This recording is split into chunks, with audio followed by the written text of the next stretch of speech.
Hello and welcome, and thank you for joining us. I'm Kim Sager with the Bridges at Warwick Senior Living Community and a member of the Senior Services Network Committee of Southeastern Pennsylvania. Our goal for tonight's presentation is to help you think ahead for an eventual downsize and how to do that as easily and efficiently as possible. Our organization, the Senior Services Network Committee of Southeastern Pennsylvania, started because most people are not sure where to begin when navigating resources and often don't know what resources are needed until something happens. We're a group of professionals focused on providing services to seniors. Our goal is to be one place where seniors, caregivers, and families can have access to services provided in the Southeastern Pennsylvania area. Tonight, I'd like to introduce our first speaker. Before I do that, I want to tell you we have an opportunity and we invite you to put questions in the chat box so that when we are finished both presentations, the speakers can answer all of your questions. Our first presenter this evening is Elzine Ciofani with Keller Williams Real Estate. Elzine is a full-service residential real estate realtor assisting home sellers and buyers in navigating the home sale process from pre-listing preparation through to settlement. Elzine specializes in assisting seniors with making the best housing decision for them as they age. Elzine listens to her clients' wants and needs and sets a personalized plan to guide seniors and their families when they are selling, buying, or relocating. In addition, Elzine empowers her clients with the information needed and housing options available so they can make an informed decision about their biggest asset, their home. Elzine's job is to provide professional, knowledgeable service that makes the process as seamless and stress-free as possible. Elzine, take it away. Thank you, Kim. And I am now going to try to share my screen and hopefully this will go smoothly. And there we go. Good.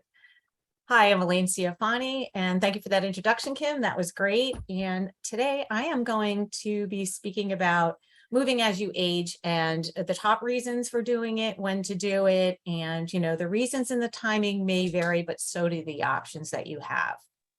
So deciding whether to stay in your current home or move into another home as you age is something that everyone's going to have to do at some point.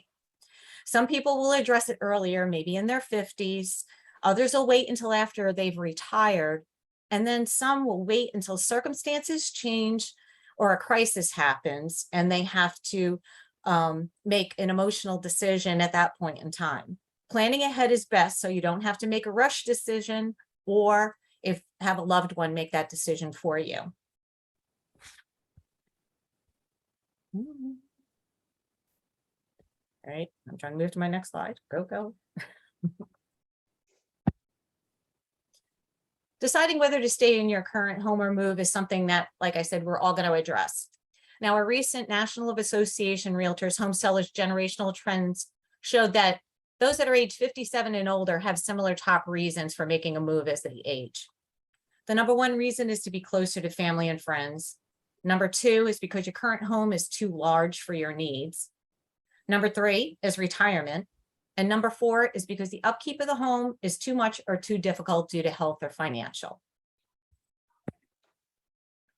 Let's talk about the first reason, to be closer to family and friends, and that makes sense. Children and grandchildren, they may live in another town or in another state. So if you want to be closer to them and maybe you stayed where you are because of your work and maybe they are where they are because of their jobs, maybe you want to be closer to them. Another one is that your friends may have moved to another town or state and they tell you that it's great where they're living and it's giving you an interest and maybe you visited them and you're thinking that that's where you want to be. You may no longer feel comfortable traveling long distances to be with your family and friends. Perhaps driving isn't something that you want to do on a long distance basis anymore, or you don't even want to get on a plane if you have to do that to get to see everybody. You may also be concerned about needing help and having no one around that can assist you that's close enough. If your family and friends are not in the area and you don't feel that you have somebody that could help you when you need it, then perhaps it's, you're thinking that you need to move closer to family and friends. And then, of course, one of the biggest things that can happen to anybody is a loss of a spouse. So now if you are alone and you want to be closer to family and friends now because you no longer have your partner. Now, the number two reason your home is too large, this happens to a lot of people. If you've raised your family in your house and you want to, your rooms are not full anymore, a big portion of your house isn't being used, and now you're cleaning and maintaining a home and it's becoming too time consuming, you're spending more time cleaning rooms that aren't being used, then maybe it's time to say, let me get into a home that's more manageable. There also may be a need if you're starting to have mobility issues because somebody will have sports injuries or anything that's going to keep them from being able to maybe climb stairs easily. Maybe you need a first floor bedroom and bathroom. Now, the number three reason is retirement. Now, a lot of people may be dreaming of moving to a different climate or a different town or a different state, or maybe following family and friends, as I mentioned before. If they also have to think from the perspective of they are in a different kind of income now, and if it's unable to handle the current taxes and maintenance costs on the current home, then maybe it's time to think about something that is easier for them to handle at that point in time. And the number four reason, upkeep of the home is too difficult due to health or physical issues. If you're unable to do the regular housekeeping and maintenance on the house, because you're physically unable to do it, and then you're unable to afford someone to pay to do those tasks, and you don't have any family or friends close by that can assist you with that, it may be time also to think that you need something easier to live in. Now, those are the top survey responses, and reviewing them may have resonated with you. You really should think in advance on what you want to do and plan on what you want to do, so that you don't have to make a rash decision when circumstances outside your control occur and make you have to make a quick decision. Now, what are your options? As a homeowner today, whether you own all or most of your house, you have incredible leverage. The increase in your home equity has gone up substantially, especially in the last couple of years. That may give you the incentive to sell and buy a home that better fits your needs, and it may cost less. And another thing is that millennials are out there looking for a home. They waited 5 to 7 years longer than most other generations to get a home, and now they're out there looking for homes and the inventory isn't there. So they may be looking exactly for the home that you have. So what are your housing options? Now, you've heard this before. People say, I'm going to stay in my house forever. I'm going to age in place. This is where I want to live. But you have to also keep in mind, again, the expenses associated with doing that. Can you afford the upkeep and the repairs? Can you afford the taxes on that house? Will modifications have to be made in the future? And that's an expense that you have to consider. In other words, do you need that first floor bedroom and bathroom? Do you have the capability of doing that with your current home? And then another idea is that you would use a stair lift that would be able to take you up and down the stairs. But there's also safety modifications that you have to consider as you age, because we all do become a little bit more frail. So would you have to install grab bars and go to the expense of installing lever handles instead of doorknobs if you can't grip as well? And do you need a ramp into the house if you have a wheelchair or a walker at some point? So staying in your house, through all of aging has to take in consideration that there may be modifications that are needed to your home. So is it better to modify your home, or is it better to look for another option? Now, here's something that not too many people think of, and it's a house swap with a child, an adult child. If your house is too large and your adult child has their starter house, or maybe a condo that they moved into first, maybe their family is growing and they need a larger home. So perhaps swapping houses is an option, and this is able to be done. You will need to get an attorney involved because they will do the legal part for moving both those houses, and you probably need a mortgage specialist if one or both of the homes have a mortgage remaining on them. this may be the answer that you're looking for, especially if your adult child doesn't mind moving back to a home that maybe they grew up in. And if you don't mind moving into whatever area that they're in, it could be the perfect solution.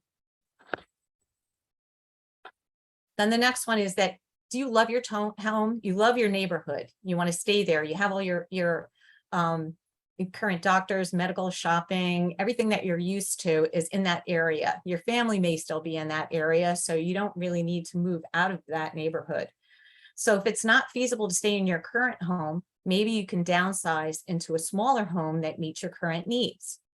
You can probably sell your home now, and if you're buying something smaller, it would be probably less expensive to purchase and maintain. So make sure that you have one that would meet more of your needs as you will have going forward. Now, I say it may be less expensive because I've seen people move from one home into a much larger home, more square footage. Maybe, it does have that if one floor living, and then have more space to take care of. But, to each his own. But if that's what you need in order to keep you happy as you age, then that's one of the things you can consider, is just moving into your same neighborhood into a different home.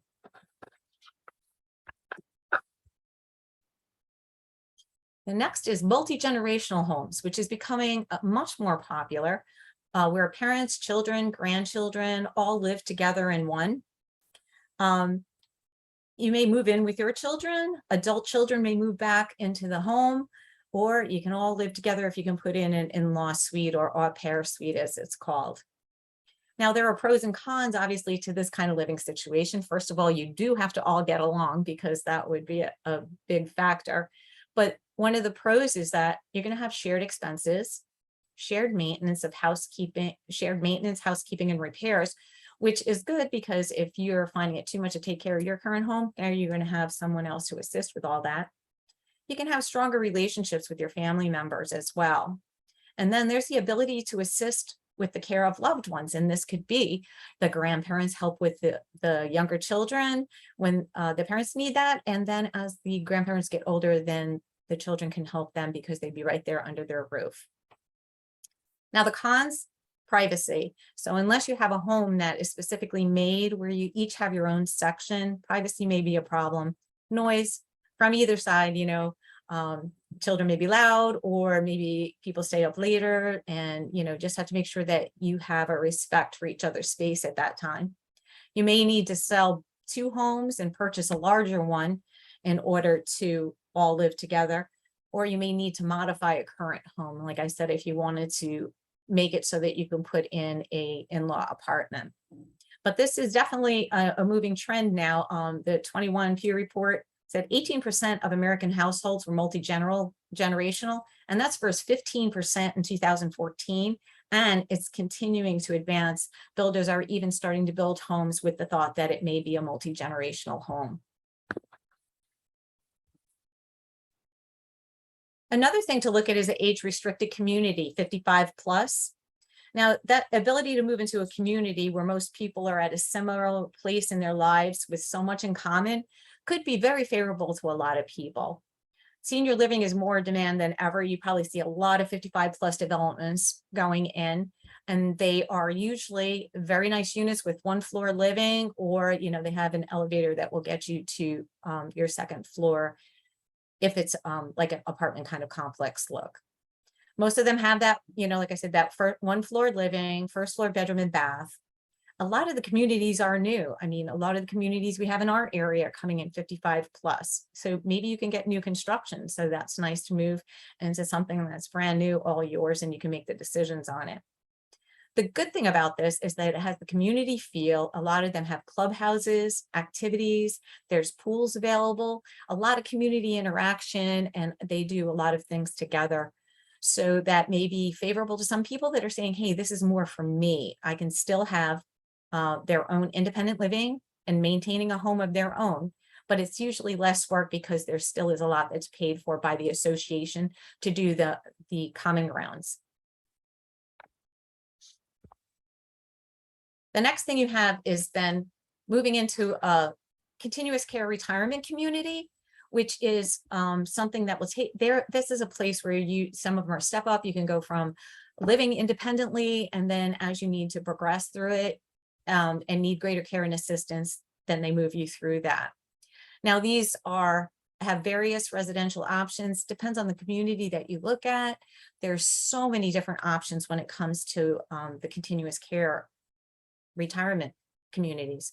The con is that it can be expensive. I think it's a big money outlay in the front and big monthly, but if you'd rather have that you are taken care of through all the stages of aging, then this is a good place to start. It requires you to do financial planning, but you don't own your own residence. So when you buy into this, you do not own anything. So that's something to take into consideration if that is a concern for you. Now, I'm just giving you a broad stroke over all of these different options that are available, but to think about them in advance and say to yourself, hey, I'm in my 50s, or even before then, thinking, where do I see myself going? Which one of these options seems like it's going to be best for me? Everybody knows themselves, and it's something you should discuss with family members so that everybody knows what you want to do, so that it doesn't have to be a decision made by family members once if something happens and a crisis occurs and you can't make all these decisions for yourself. So the bottom line is it's best to think of what you want to do earlier than later. Make plans so that someone else doesn't have to do it for you. And then by making these decisions, it will give you peace of mind in knowing that you already know what you're going to do. Now, I know people aren't always really good at planning, but like I said, you can start at any point in time thinking about what are you going to do as you move forward. So if you have any questions or about anything that I've spoken about today, please put them into the chat box and then we'll get to them later. But thank you so much for attending. And I hope that I've given you at least 1 or 2 nuggets of information that'll help you on your way. I'm Elaine Ciofani. I'm with Keller Real Estate. This is my contact information. If you need to get in touch with me, please feel free to do so. Otherwise, thank you very much and have a great night. There we go.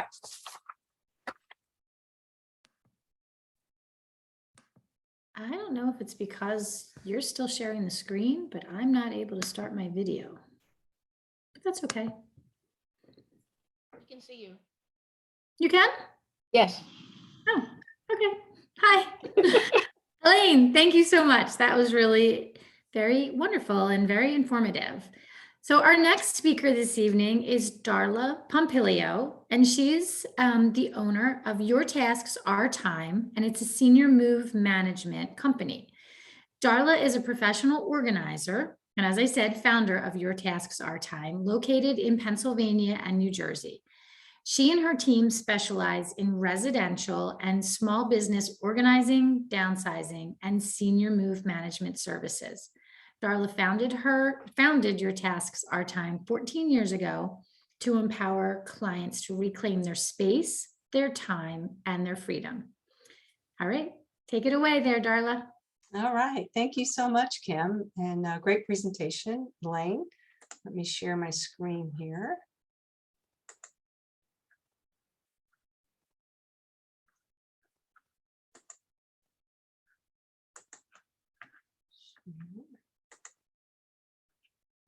Ooh. All right, there we go. Okay, so tonight I'm going to talk about downsizing best practices. And the goal of downsizing is to create a space that lets you live your best life. It's all about determining what's going to serve you in the future with regard to both your stuff and your space. It's about making that conscious decision about how you want to live your life. So let's first talk about the goals of downsizing and what are some of the reasons to downsize. So Elaine actually touched on some of this. So costs, are you trying to reduce, is your goal to try to reduce costs? I know the upkeep and repairs and maintenance of a space may get to be too much sometimes. And maybe you don't want to have to replace the roof, or maybe the HVAC system, is starting to get older, or maybe there's plumbing issues or electrical, or there's the pool, the opening and the closing and the upkeep of a pool, yard maintenance, mowing in the summer, leaf cleanup in the fall, and snow removal in the winter. And then, of course, there's the utilities, and those costs just keep going up right now, the heating and air conditioning. The next one might be illness or injury. Maybe you're worried about illness or injury. So many people are just one fall or one illness away from losing the choice of where they live because they haven't done any of the planning. Maybe it's just too much physical work to maintain your space. Or maybe it's becoming more difficult to manage the stairs. Or maybe one of your goals for downsizing is that you want to retire in another place. Maybe you want to go to Florida or Arizona. Or maybe you even want to live a different lifestyle. And then there's freedom from stuff. Maybe that's what your goal is. When you take the time to furnish your home with only those things that you love and need, it can free both your mind and your heart. And then you can focus on those things that you really enjoy, the things that really bring you happiness. So where do you start when it comes to the downsizing process? Well, the first question to ask is, what is your new space going to look like? This is going to inform your decisions about how much stuff you are going to keep. If you had to cut your living space by 2/3, would you know what to take with you? So maybe you're going to move into a smaller single home, or perhaps you're going to move into a 1-bedroom in a senior community. What are the storage restrictions going to be, or are there going to be storage restrictions? And what happens if you're going from 4 bedrooms to a single bedroom, to 1 bedroom? And if you're going to do that, then you're going to have to let go of 3 bedrooms worth of stuff, plus the garage, possibly the attic. Maybe there's a basement. You might have sheds and possibly storage units. So what we suggest is that you start small. And if you know where you're going, then the first thing to do is to measure the closets both in your current space and in your new space. That includes the linear hanging space, the number and width of the shelves and the shoe racks, the number and width of the drawers. And this will tell you exactly how much clothing, shoes, and accessories that your space will hold. And, my advice is to also start small. Start with the things that you're not attached to. So maybe start with the Tupperware or the plastic containers. Maybe start with the things that you've kept out of obligation. For example, how many of you have a collection that somebody started for you because you happen to mention that you like owls, for example? And then before you know it, everybody is buying you owls for different occasions. It's not something that you actually wanted, but now you have a big collection, and you've had that collection going on for about 20 years. Well, now is the great time to just let it go, to have no guilt about it. The next thing that we suggest is that you start with the smaller spaces. Those are spaces that you can complete within 1 to 2 hours. And those spaces include linen closets. And by the way, your linens can be donated, or at least the towels can be donated to the local SPCA. Bathroom cabinets are a great place to start. Kitchen cupboards are another one, because most people have expired items, and those are really easy to throw out. The next suggestion is to group like items together so that you can actually see what you own. And this is really going to inform your decision-making process. So a good example of this, and the ladies the ladies will understand this. A good example are shoes. Now, many women have shoes in their closet and in all the other closets in the house. maybe in the garage, next to the door. My point being is they're in several different places. And when you bring all those items together, all those shoes together, it will really tell you how much you have. And you couple that with the measurements that you've taken, and you know exactly how much space that you're going to have for those shoes. Same thing goes for coats. You know, pull all the coats together that live in the different closets in your home and see what you have. And it really helps inform your decision about what to keep. If you're moving to Florida, how many coats do you need? Maybe you know, if you have 12 or 15, maybe you need 3. Also consider creating a maybe pile. And this is great for the decision-making process. You just build a few medium-sized boxes and strategically place them around the house. And as you're going through the downsizing process and you get stuck, then just throw it in the maybe pile, and it'll help you it'll keep you from getting bogged down when you're trying to downsize. And I guarantee you that once you've gone through this process and you get back to those boxes at the end, that those decisions will be much easier to make. So the next area areas are basements, attics, and garages. And these are areas that might be a lot more difficult, both, well, not both, but physically, mentally, and emotionally. This is where we often store a lot of items that are larger, like large boxes. Those items can be much heavier. And we also tend to store keepsakes or mementos in those areas. Keepsakes are items that often involve a more difficult level of decision making. So don't be afraid to call in reinforcements and ask for help in those areas. So where will all your stuff go? Well, right now the market is flooded with common household items and furniture. And nobody seems to want brown furniture anymore. But the good news is if you live in PA, there are lots of thrift shops and donation organizations in the PA area to donate items. New Jersey, not as much. It's a lot more limited in New Jersey, we find. But do your research. Get organized first. Sort and categorize your stuff. Research the organizations to see what's out there to donate to. Find out what they take. Find out when they take your stuff, and find out how much they take, and find out what the requirements are. Will they come into the house? Do you have to take the stuff out? Will they only come on the first floor? There's lots of questions to find out because they're all different. And different organizations will take different things. Some only want furniture. Some only want clothing. Others won't take books. Others will take construction items or materials. But almost all of them will not take mattresses, pillows, or stuffed toys.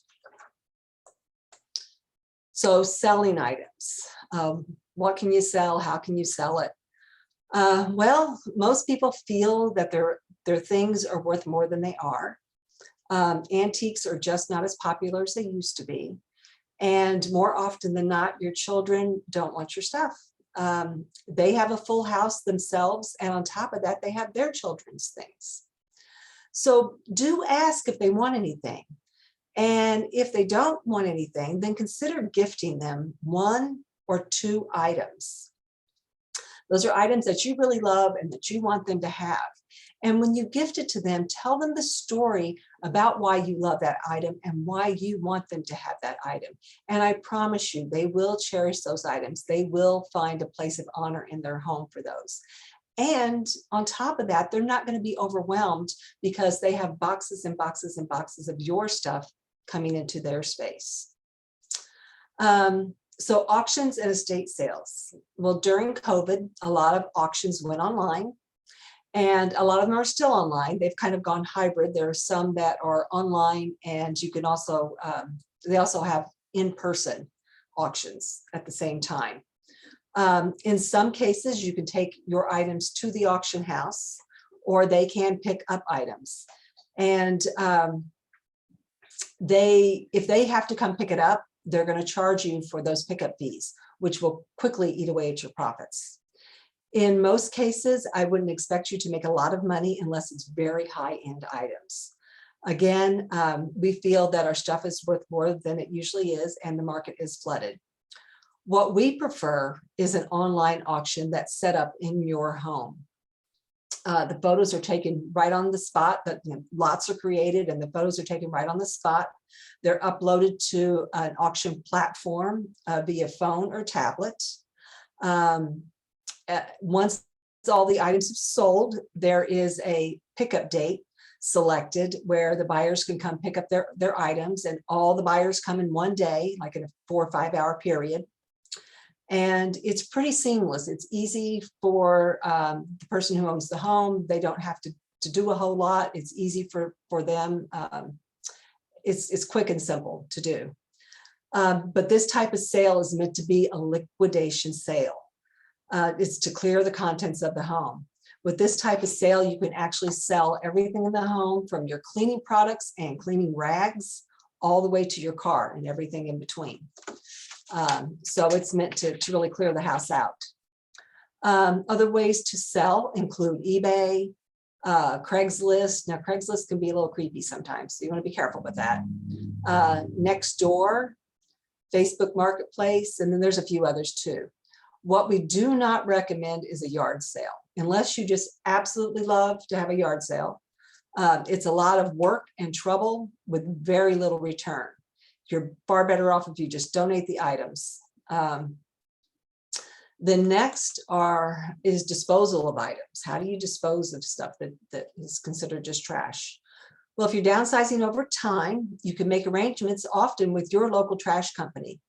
Often the local trash company either has like big bulk pickups that are included with their services. Maybe they come once a week for those, maybe they come once a month, or maybe you'll have to pay an extra fee to have them pick up some items. But really, it's a great way to go, and it's pretty economical. If that is not feasible, then you could hire a junk removal company or possibly have a dumpster delivered. What we don't recommend is taking your stuff and putting it in a storage unit, because honestly, things go in, they never come out, they're a waste of money. And really, the more you let go, the easier it gets, and it's very freeing. So who can help you? Well, of course, family and friends, but make sure that whoever it is, it's somebody that you can easily work with, because this is your transition. Don't let anybody push you into what you should keep or let go. However, you do need to consider your limitations and the space that you have. Again, how do you want to live your life going forward? Then there's movers. Movers can help. Movers do not downsize. They do pack. Sometimes they even pack the trash. I've seen that happen on more than one occasion, so you want to be careful with that. There's also professional organizers and or senior move managers, and they can manage a whole project for you. They can downsize, organize, pack, create a floor plan, as well as help you move and unpack and settle you into your new space. Unpack, settle you, and organize you into your new space, actually. So last but not least, when should you downsize? Well, the sooner the better now. If you are in a home that you've been in for 30 to 60 years, then stuff's been coming in the house for that long, and that's no joke. That's a lot of items. It took you that long to fill up your home, so you're not going to downsize it overnight. And the older we get, the harder it gets for us.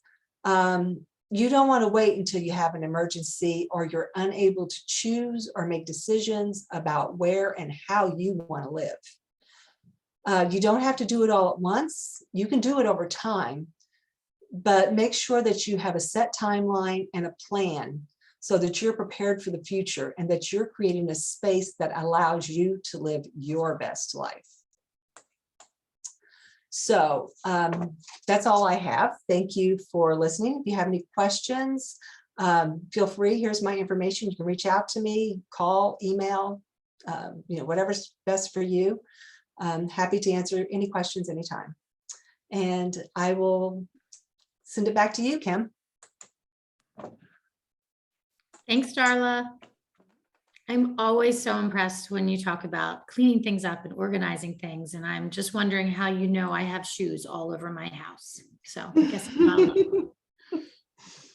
So thank you very much, Darla and Elaine. They were both really just very interesting presentations, and I hope everyone got as much out of them as I did.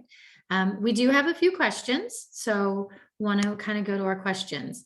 I'm not, Elaine, this one might be a little tricky because it's a real estate question as well as a finance question. So is this a good time for folks to downsize, and will they be heavily taxed if they're selling their home that they've lived in for years to move to a smaller, possibly less expensive home? I suppose what people are talking and worrying about with the taxes is the capital gains tax.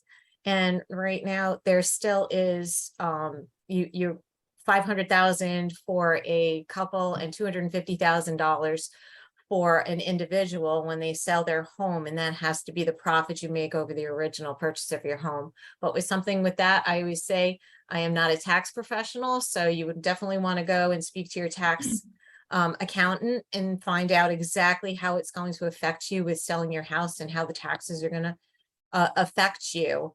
And anytime is the right time to downsize if it's going to give you the opportunity, as Darla said, to free you from your stuff, and also to give you a space that is more conducive to your lifestyle now, as well as your health and physical condition. So I think that, you know, that is what people have to think of more, is what is good for them at that time and how they feel about it.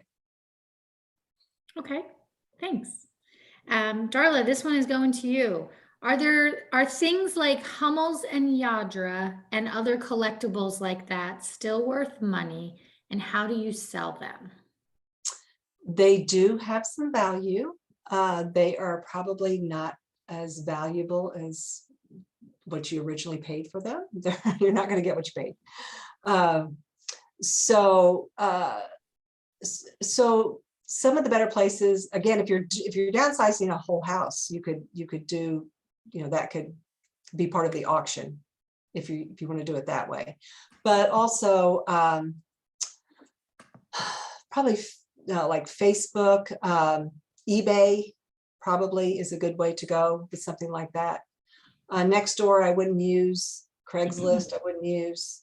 And then there are people who sell like on like to have eBay stores, for example, that can help people sell items like that. You know, sometimes you can find collectors that will take them. And I do belong to a collectibles group, so we can sometimes help people find buyers for items like that. Not so much. The Hummels are a little harder to sell. Yadros, not quite as bad. So I hope I answered the question. Yeah, and are they the type of thing that when you were saying pick a couple of things and give them to your family members and explain why they're special, is that the type of things that you were talking about? Anything that really touches your heart, that you kept for a specific reason, that you really love and that you want to pass down. And that could be anything. It could be something of value or something not of value. The point is you value it and you want your loved one to have it. And, you know, hopefully hold on and pass it down is usually what people are thinking. It may or may not be, you know, monetarily, it may or may not have any monetary value, but it's what is important to you is what it is. Okay, great. Well, thank you both very much. I do want to touch on, we do have a few slides. We have another webinar coming up on August 17th that I hope you'll all take the time to join. It's about keeping your mind and body sharp as you age. Not just your body, we all know we need to exercise, but it's also tips on how to keep your mind sharp. And it's going to be presented by Anita Campbell, who is a computer whiz, as well as Sharon Major, who is with a company that is kind of rebranding and really making special some of the skilled nursing facilities in our area. So a really important thing that we're updating in the area. So we do have a very short 3-question survey that we'd very much appreciate you completing. The survey will help us to plan for future topics to keep us on track for creating content that you want and you need. Finally, we're happy to answer any questions about what we do, and we invite you to check out our website. If you have any questions about this evening's presentation, please feel free to reach out directly to our speakers. Until next time, we look forward to hearing from you and hope you, your family, and your loved ones will join us each month. Thank you. Bye.